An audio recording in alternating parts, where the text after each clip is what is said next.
नमस्कार, मैं राकेश परमार और आप देख रहे हैं महत्वपूर्ण मुद्दा। मित्रों, महत्वपूर्ण मुद्दा में आज का महत्वपूर्ण मुद्दा तो खैर एक ही है, सैम पित्रोदा का वह बयान जिससे भारत में खलबली मच गई है। इसके कुछ पॉजिटिव पहलू भी हैं, चर्चा उस पर भी होनी चाहिए। एक तरफा विश्लेषण ठीक नहीं होता है, लेकिन मैं आज विश्लेषण इस बात पर करूंगा कि क्या सैम पित्रोदा का एक बयान चुनाव को प्रभावित करेगा, या यह कांग्रेस का दुर्भाग्य है कि कांग्रेस के नॉन प्लेइंग प्लेयरों ने हमेशा प्ले को खराब किया है। मतलब जो लोग कांग्रेस के सक्रिय राजनीतिक कद के कार्यकर्ता नहीं होते, उनके ही बयानों से कांग्रेस असमंजस में पड़ी है। राजनीतिक कद का मतलब यह है कि जो लोग, जैसे अभी कांग्रेस के जो अध्यक्ष बनाए गए हैं, रबड़ स्टम्पी सही श्री मल्लिकार्जुन खड़गे जी, वो जमीनी कार्यकर्ता है। 40 साल से ज्यादा उनका राजनीतिक अनुभव है, वो जमीन से जुड़े हुए आदमी हैं।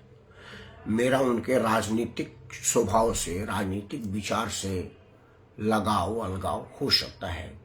उनके राजनीति करने के तरीके का मैं विरोधी हो सकता हूं, समर्थक हो सकता हूं, लेकिन एक चीज जो निर्विवाद रूप से सत्य है, अकाट्य है, वह यह कि श्री मल्लिकार्जुन खड़गे एक जमीनी राजनीतिक कार्यकर्ता है और राजनीति की समझ कांग्रेस के वर्तमान जो भी लोग हैं उनमें अगर किसी से ज्यादा नहीं है तो कम तो बिल्कुल ही नहीं है। लेकिन वही बात सैम पित्रोदा की कही जाए तो वो कंप्यूटर के जानकार जरूर हैं। मुझे लग रहा है कि मल्लिकार्जुन खड़गे और सैम पित्रोदा का कंप्यूटरी ज्ञान की अगर तुलना की जाए तो जिस तरह से सैम पित्रोदा मल्लिकार्जुन खड़गे के राजनीति के सामने बिल्कुल नहीं ठहरते, उसी तरह से मल्लिकार्जुन खड़गे साहब सैम पित्रोदा के सामने कंप्यूटर के ज्ञान पर नहीं ठहरते। दोनों अपने अपने विधा के महारथी हैं, लेकिन दोनों अलग अलग क्षेत्र में अगर अपना काम करें, अपने अपने क्षेत्र में काम करें, तो मैं समझता हूं कि एक दूसरे के पूरक बनेंगे। लेकिन एक दूसरे के अंदर काम करेंगे तो नुकसान करेंगे, जैसे आज हुआ है। सैम पित्रोदा को कंप्यूटर तक ही सीमित रहना चाहिए, मेरा अपना मानना है। बेमतलब जब अगर आपको राजनीति नहीं आती, भारत के राजनीति की तासीर आप नहीं समझते, तो अपनी नाक डालने की जरूरत नहीं थी। ठेठ भाषा में कहा जाता है कि दूसरे के फटे में टांग नहीं डालनी चाहिए। आपकी टांग टूटेगी, उसकी तो कुछ नहीं होगा। वही हुआ है। खैर, आज का मुद्दा था कि नॉन प्लेइंग प्लेयरों ने कांग्रेस का खेल खराब किया। शुरू 2-3 बयान से करते हैं, बाकी समय रहा तो और विषयों पर चर्चा करेंगे। मित्रों, यह हमेशा से रहा है कि भारतीय जनता पार्टी को राजनीतिक बढ़त और राजनीतिक मुद्दा देने का काम कांग्रेस ने किया है। मैं नरेंद्र मोदी से ही शुरू करूंगा, क्योंकि कांग्रेस सिर्फ नरेंद्र मोदी का विरोध करती है, नरेंद्र मोदी की नीतियों का विरोध करती है, पूरी नरेंद्र मोदी की पूरी पर्सनालिटी का विरोधी है कांग्रेस। तो बात सिर्फ नरेंद्र मोदी तक से करें, इसलिए कि अगर सब पर करेंगे तो वीडियो बड़ी हो जाएगी। उतना समय ना आपके पास है ना हमारे पास है। 2014 में भारतीय जनता पार्टी के पुनः अधिवेशन में यह प्रस्ताव पारित हुआ कि अगर 2014 के आम चुनाव में भारतीय जनता पार्टी को बढ़त हासिल होती है तो प्रधानमंत्री देश के अगले नरेंद्र मोदी होंगे। भारतीय जनता पार्टी के सबसे बड़ी शक्तिशाली बॉडी ने श्री नरेंद्र मोदी को अपना प्रधानमंत्री कैंडिडेट चुन लिया, घोषित कर दिया। अब उनके नाम पर ही चुनाव होना था। देश की जनता अपना आशीर्वाद नरेंद्र मोदी के चेहरे पर देती, यह स्पष्ट हो गया था।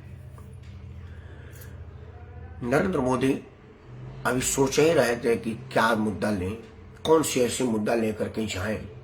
अब यह उस वक्त नहीं आता अब की बार मोदी सरकार, बहुत हुआ महंगाई की मार, अब की बार मोदी सरकार, यह सब अभी मुद्दा डिसाइड हुआ ही नहीं था। अलग अलग लोग मुद्दा दे रहे थे, लेकिन कोई ऐसा मुद्दा नहीं था जो जन जन में प्रभावी हो। कोई ऐसा मुद्दा मोदी को नहीं मिल रहा था जो रिक्शा वाले से लेकर के रिक्शा बनाने वाले तक के पास हो। ऐसा कोई मुद्दा नहीं था जो गरीब आदमी से लेकर के गुरूर वाला आदमी तक शूट करे, ऐसा कोई मुद्दा नहीं हो सकता।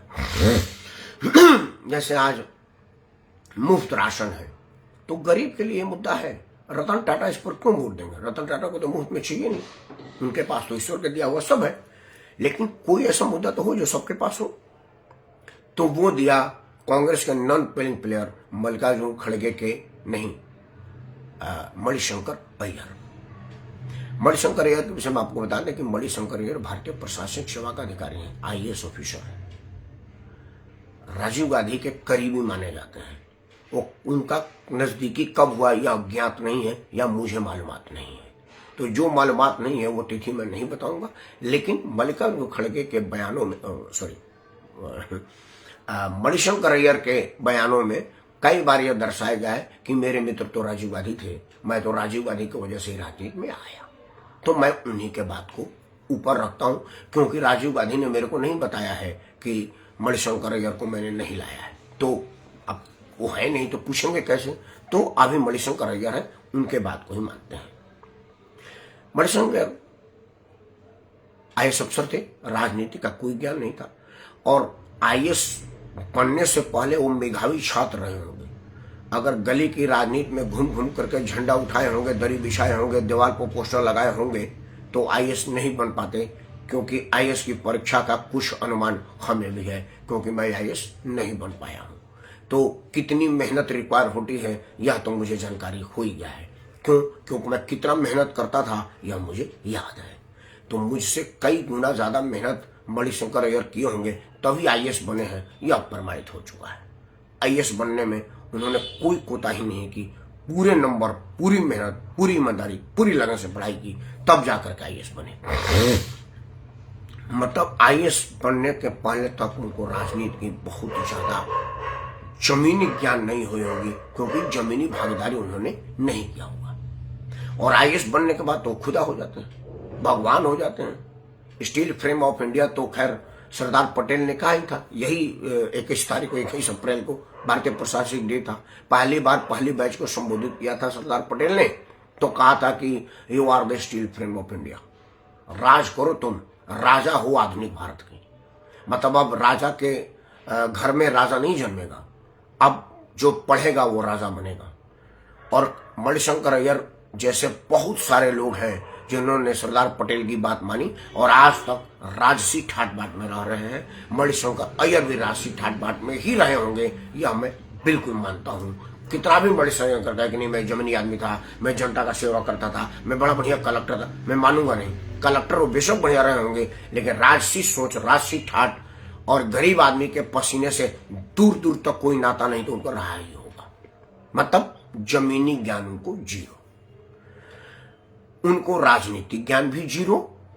यह बात उन्होंने खुद ही प्रमाणित किया। दिल्ली की तालकोटरा स्टेडियम में कांग्रेस की अधिवेशन चल रही थी। पत्रकारों ने मणिशंकर अय्यर को बोला कि भारतीय जनता पार्टी ने नरेंद्र मोदी को अगला प्रधानमंत्री उम्मीदवार घोषित किया है, आप कुछ कहिए अपने मुखारबिंद से। उसी दिन मणिशंकर अय्यर ने भारतीय जनता पार्टी को एक बड़ा मुद्दा दे दिया और भाजपा ने उसी मुद्दे पर 2014 का चुनाव लड़ गए, आज तक लड़ रहे हैं। उस पर मुद्दा था मणिशंकर अय्यर के शब्दों में, मणिशंकर बोले कि क्या मोदी प्रधानमंत्री जन्म में नहीं बन सकते, लिखवा लीजिए, इस जन्म में नहीं, अगले कई जन्मों में नहीं बनेंगे। ये मणिशंकर का शब्द मेरा नहीं है, मैं तो उनके मुंह की बात अपने मुंह से कह रहा हूं। हाँ, अगर वो चाय का दुकान खोलना चाहे तो इस तालकोटरा के बारे में स्टॉल लगवा दूंगा, पुलिस से कह करके उनको लगने देगी, क्योंकि वो इसी की हैसियत में है। तालकोटरा स्टेडियम में कांग्रेस के अधिवेशन से पहले नरेंद्र मोदी का कहीं दुनिया के किसी भी जगह चाय का कोई दुकान नहीं था, क्योंकि उसके पहले उनका मुख्यमंत्री का तीसरा कार्यकाल चल रहा था। भारतीय जनता पार्टी के पदाधिकारी के रूप में भी कई वर्षों का कार्यकाल चल रहा था। संघ के प्रचारक के रूप में भी उन्होंने कई वर्षों तक सेवा दे दिया था। वो तो हिमालय में जाकर के वो तप तपस्या भी कर आए थे। इन सारे एपिसोड में कहीं भी नरेंद्र मोदी ने चाय बेचने की चर्चा नहीं की थी। यहां तक कि वो जिस स्टेशन पर चाय बेच रहे थे वो स्टेशन ही उनके जन्म के समय में नहीं था, बहुत दिनों बाद बना। स्टेशन का कायम होना ही बहुत दिनों के बाद बना। मतलब जब नरेंद्र मोदी मुख्यमंत्री के सीट पर आ गए थे उसके बाद वो मुख्य स्टेशन बना था जहां वो बचपन में चाय बेचे थे, जब वहां रेलवे स्टेशन ही नहीं था। लेकिन मणिशंकर अय्यर का वो बयान कि चाय बनाइए, मोदी ने बोला अरे यार ये तो सबसे बड़ा मुद्दा हो गया, क्योंकि चाय रिक्शा वाला भी पीता है और रिक्शा बनाने वाला कंपनी का मालिक भी पीता है। सवेरे चाय करीब करीब हर आदमी पीता है, अगर उसके पास उपलब्ध हो या उसको डॉक्टर ने मना न किया हो। दो ही आदमी चाय नहीं पीता, या तो अब उस पाचे के पास उपलब्धि नहीं है, वो रोटी खाएगा कि चाय बनाएगा, जितने रुपए का चाय उतने में 2 रोटी खा लेगा तो पेट भर जाएगा। ऐसी स्थिति अभी भी भारत में बहुत लोगों की है, और ऐसी स्थिति उन लोगों की भी है जिनको डॉक्टर का चाय छूना मत, मर जाओगे, बड़ा नुकसान करेगा, चाय से दूर रहो। ऐसे भी बहुत लोग हैं, तो वो 2 ही लोग ही चाय नहीं पीते, नहीं तो बाकी के सभी लोग सवेरे तो कम से कम चाय पीते हैं, और बाद में पिए या न पिए। बस मोदी ने शुरू की चाय पर चर्चा, हर घर चर्चा, चाय पर चर्चा। उसके बाद मोदी ने कहानी बताया कि वडनगर के स्टेशन पर मैं जब चाय बेचता था, मेरी माँ बर्तन मांजती थी, क्योंकि उसके पहले उनके माता जी ने भी कभी बर्तन नहीं मांजा था, और उन्होंने भी कभी किसी स्टेशन पर चाय नहीं बेचा था। लेकिन आज तक एक चाय वाला का बेटा दुनिया में मशहूर कर दिया। नरेंद्र मोदी को आम गरीब से सीधा जोड़ने का काम जो मणिशंकर अय्यर ने किया, वो नरेंद्र मोदी के पार्टी ने भी नहीं किया। उनकी जो शेडो पार्टी है संघ, जो जमीन पर रियल में काम करती है, उसने भी कभी किसी को नहीं बताया कि वह नरेंद्र मोदी जमीन में इतने जुड़े हुए हैं कि चाय भी बेचा करते थे। नरेंद्र मोदी को वाक ओवर मिला, और 14 का परिणाम आपके सामने है। मोदी प्रधानमंत्री रूप में इसी 26 मई 2014 को राष्ट्रपति के भवन में प्रधानमंत्री बने। उसके बाद कई आया एपिसोड, वो चर्चा प्लेइंग फील्ड, मैं नॉन प्लेइंग की बात करता हूं। अब आया 2019 में नरेंद्र मोदी 5 साल का कार्यकाल पूरा कर चुके थे। उनके पास कहने के लिए कम और छुपाने के लिए बहुत ज्यादा था, क्योंकि जब आप 14 में नहीं आए थे तो आपके पास यह कहने का मौका था कि बाथरूम में रेनकोट पहन कर नहाने का जो बाजीगरी श्री मनमोहन सिंह में है वो और किसी में नहीं है। काल कोठरी में बिना कोयला का दाग लगाए जो मनमोहन सिंह में है वो किसी, मतलब कई चीजें कर सकते थे। एक सिर के बदले 10 सिर लाएंगे, या अर्थव्यवस्था गिर रही है, ये वो फलाना डिबागा, और लोग हाँ यह बात ठीक करे। लेकिन अब आप 5 साल का कार्यकाल कर चुके हैं, और जो बातें आपने कहा था वो पूरा किया है कि नहीं किया है, आपको इसका हिसाब देना है, और जनता को मूल्यांकन करना है कि 5 साल का आपका कार्यकाल और 10 साल का मनमोहन सिंह के कार्यकाल में किसकी तुलना की जाए, क्या क्या तुलना की जाए, और किसको बेहतर माना जाए। अभी कसौटी पर कस ही रहे थे, तब तक यही संत पित्रोदा ने कह दिया कि सिख आंदोलन, जो सिख दंगे हुए थे जिसमें सिख बंधुओं को मारा गया था, घर जलाई गए थे, महिलाओं के साथ बलात्कार बेविचार हुआ था, वो हो गई, उनको छोड़ी, हो गई, बड़ी घटना नहीं है। बस आम गरीब के साथ कांग्रेस की इस तरह की बर्ताव व्यवहार ही मुद्दा बना, और कोई मुद्दा या नहीं। लोग अब हिसाबे नहीं पूछे कि भाई तूने 5 साल में क्या किया, लोग यही बताने में पूछे कि भाई दंगा फसाद और उसमें इतनी बड़ी विभत्स स्थिति कांग्रेस के लिए कुछ भी नहीं है। और उसी पर 2019 का चुनाव हो गया, अब 2024 का चुनाव है। अब तक एक चरण का चुनाव हो चुका है, एक चरण का चुनाव कल होने वाला है 26 तारीख को। अब जो ये चुनाव होगा, मतलब 2 चरण का चुनाव आजकल में निपट जाएगा। करीब 1 महीना से चुनाव प्रचार जोर शोर पर है। प्रधानमंत्री रोज कहीं ना कहीं चुनावी सभा संबोधित कर रहे हैं, रोड शो कर रहे हैं, टीवी पर बोल रहे हैं, वगैरह वगैरह, और सभी चैनलों पर मोदी ही हैं, चाहे वो उनके लाइव टेलीकास्ट हो या उनके बयानात हो। लेकिन अभी तक नरेंद्र मोदी ने 10 साल के किसी बहुत बड़े उपलब्धि को सामने नहीं रखा कि ये वाली उपलब्धि पर मुझे वोट दीजिए। अभी वही पाकिस्तान, भारत, मछली, राम मंदिर वगैरह वगैरह वगैरह। जनता को अभी विचार करना है कि 10 साल में नरेंद्र मोदी के काम की मूल्यांकन किया जाए, क्योंकि अब 10 साल का मनमोहन सिंह का कार्यकाल भी है और 10 साल का मोदी का कार्यकाल भी है, दोनों 10-10 साल। मतलब आप ये नहीं कह सकते कि मुझे तो समय नहीं मिला, मैं कैसे अपने आप को साबित करूं। यह आपके लिए अब नहीं रह गया, क्योंकि 10 साल आपने भी कर लिया है। उधेड़-बुन में भाजपा है, कभी मछली का मुद्दा उठाती है तो कभी किसी और चीज का मुद्दा उठाती है, लेकिन आज अब एक ही मुद्दा हावी रहा। कल कहा गया था कि एक्सरे होगा, कांग्रेस की युवराज के द्वारा, और आज एक्सरे की डीपली डिफिनेशन आ गई कि एक्सरे का मतलब है कि आपकी जो पुश्तैनी प्रॉपर्टी है उसे कब्जा किया जाएगा और उसे लोगों में बांटा जाएगा, क्योंकि अमेरिका में ऐसा होता है। अब सैम पित्रोदा भारत में कभी रहे नहीं, भारत का किसी बात की उनकी मालूमात जानकारी नहीं है। हालांकि बाद में बताया गया कि उनको बढ़िया लोहार है, कुछ है, इलाहाबाद के रहते हैं कि कहीं रहते हैं, ये सब आया है। लेकिन सच्चाई यह है कि वो खुद ही नहीं जानते कि बड़े हैं कि लोहार हैं कि कहा है। सैम पित्रोदा कंप्यूटर के एक बहुत बड़े जानकार हैं, इसमें कहीं कोई दो राय नहीं है। राजीव गांधी की खोज है, ये कहीं कोई दो राय नहीं है, और उसकी बड़ी ऊंची और मोटी कीमत वसूल चुके हैं, इसमें भी कहीं कोई दो राय नहीं है। लेकिन कांग्रेस से उनका नाता राजीव गांधी के जमाने से है, इसमें भी कोई दो राय नहीं। उनको दरकिनार नहीं किया जा सकता, उनको अलग नहीं किया जा सकता।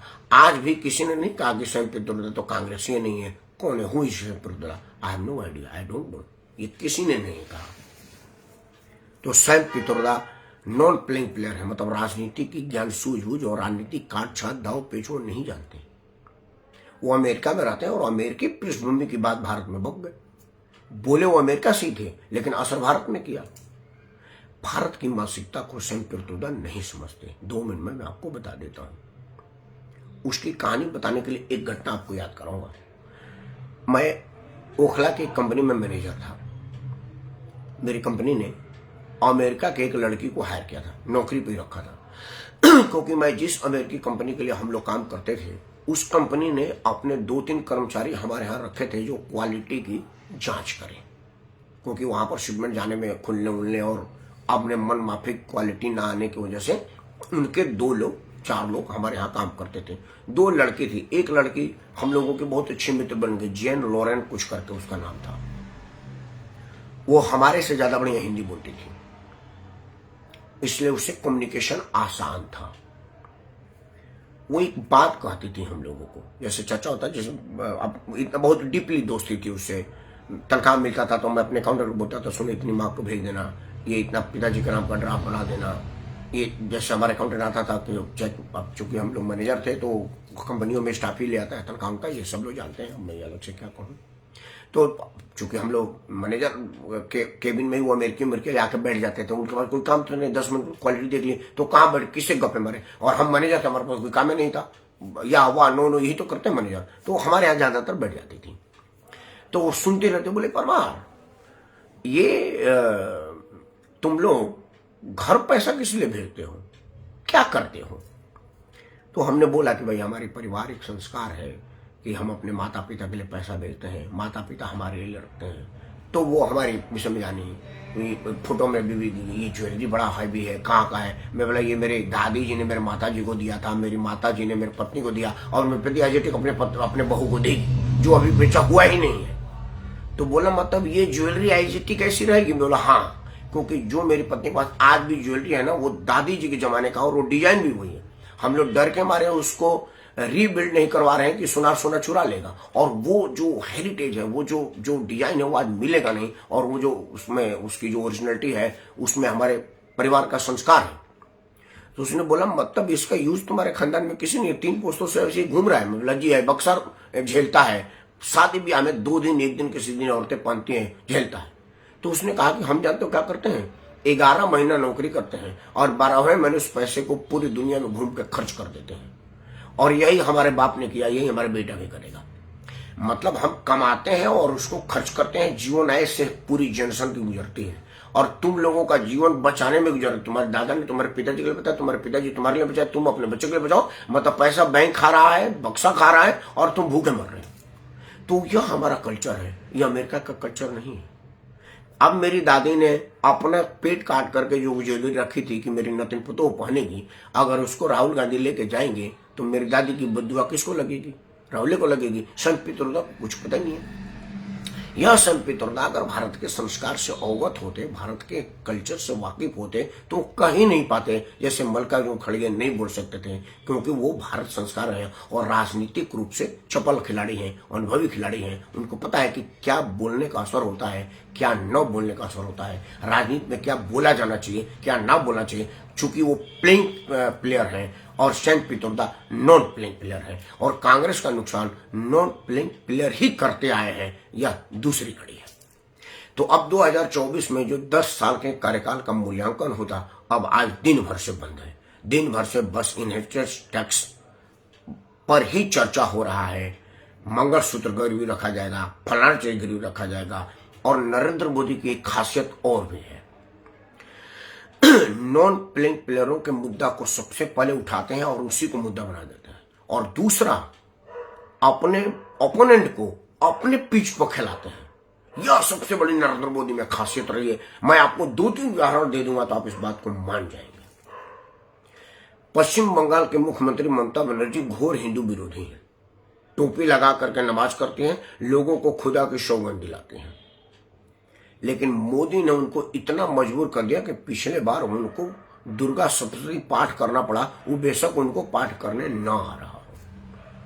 अपना गोत्र बताना पड़ा कि मैं कन्या कुछ पूज ब्राह्मण गोत्र की हूं, और देश भर के ब्राह्मणों ने कहा कि अच्छा ये ब्राह्मणी है, हाँ चलो भाई अपनी है, दे देते हैं वोट। आज पहली बार रामनवमी की छुट्टी घोषित करने पर मजबूर हुई ममता बनर्जी। यह होता है नरेंद्र मोदी की काबिलियत, अपने पिच पर खिलाना, अपने ट्रैक में फंसाना। और जितने भी राजनीति के और पुरोधा हैं, सब के सब मोदी को अपने ट्रैक में नहीं फंसाते, अपने पिच पर नहीं लेके जाते, उनको अपने पिच पर बुलाना मोदी की महारत है। तो जो आदमी ऐसा खिलाड़ी है जो विपक्ष को अपने ट्रैक में फंसाने की काबिलियत रखता है, बल्कि वो आम जाल में जो चिड़िया फंसाने वाले जाली के नीचे दाना फेंकते हैं, वो भी वो नहीं करता। वो ना जाल फेंकता ना दाना फेंकता, वो स्वयं लोग अपनी जाल लेके आते हैं और खुद यहाँ फंस के जाते हैं। यह नरेंद्र मोदी की काबिलियत है। इन सब चीजों को ध्यान में रख करके, इन सब विषयों पर विचार करने के बाद आप पाएंगे कि नरेंद्र मोदी की जो काबिलियत है, नरेंद्र मोदी की जो खासियत है, वह है अपने ट्रैक में लोगों को फंसाना। और इतनी काबिल खिलाड़ी के सामने अगर चपल खिलाड़ी नहीं होगा, अनुभवी खिलाड़ी नहीं होगा, तो क्या होगा वह दिख रहा है। नॉन प्लेइंग प्लेयरों पर मेरा एपिसोड और बड़ा हो सकता है, लेकिन वीडियो लंबा होगा, इसीलिए मैं आज एक ही बात कह के वीडियो बंद करूंगा कि राजनीति में या किसी चीज में अगर आप पूरी दमखम के साथ उस विधा की जानकारी नहीं रखते हैं तो कृपया उसमें हाथ न डालें। हमारे गांव में कहावत है कि अगर आपको बिच्छू का मंत्र नहीं आता है तो सांप के बिल में हाथ नहीं डालना चाहिए। यह गांव की कहावत है और यह सब पर लागू है, राजनीति में भी और गैर राजनीति में भी। कांग्रेस पर तो ये विशेष तौर से लागू होता है कि कृपया अपने नॉन प्लेइंग प्लेयरों को प्लेइंग करने के लिए मजबूर ना करें, और उनको कहिए कि कम से कम मुंह तो बंदे रखें। ट्वीट करना भी क्यों करें अगर आपको नहीं करने आता है तो, क्योंकि आपके सामने मोदी है, और मोदी है तो कुछ भी मुमकिन है। ये मैं नहीं कह रहा हूं, आप ही कहते हैं। तो मोदी के इस विराट व्यक्तित्व के सामने अगर आपकी व्यक्तित्व बौना है तो चुप रहिए, मोदी को गलती करने दीजिए। क्योंकि सुनील गावस्कर ने एक बार कहा था कि अगर आप पिच पर रहेंगे तो रन नहीं बनाएंगे। मैं जानता हूं क्योंकि आप रन बनाने की कैपेसिटी में नहीं है, लेकिन no ball, wide ball, extra run तो जरूर पाएंगे और वो टीम के काम आएगा, आपके खाते में बेशक ना छूटे। तो कांग्रेस के सभी धुरंधरों से जो बाहर से अपने को प्रभावित करते हैं और कांग्रेस को मजेदार में डाल देते हैं, सेल्फ गोल करते हैं, वो सुनील गावस्कर उस बयान को याद रखें कि आप खेल नहीं सकते, आपकी कैपेसिटी नहीं है, तो चुपचाप पिच पर खड़े रहिए, नो बॉल एक्स्ट्रा पाइए, यही टीम के हिस्से में आएगा, कुछ तो स्कोर बनेगा। इन्हीं शब्दों के साथ मैं राकेश परमार आप सबको सादर प्राप्त करता हूं और एक अनुरोध करता हूं कि मतदान जरूर करिएगा। अगर आप मतदान नहीं करेंगे तो ज्ञान मत दीजिएगा कि सरकार गलत कर रही है, या यह ज्ञान मत दीजिएगा कि सरकार को यह करना चाहिए। इसलिए पहले मतदान, फिर दीजिए ज्ञान, तब जाकर के बनेगा भारत महान। जय हो भारत हिंदुस्तान, जय हो भारत महान। नमस्कार।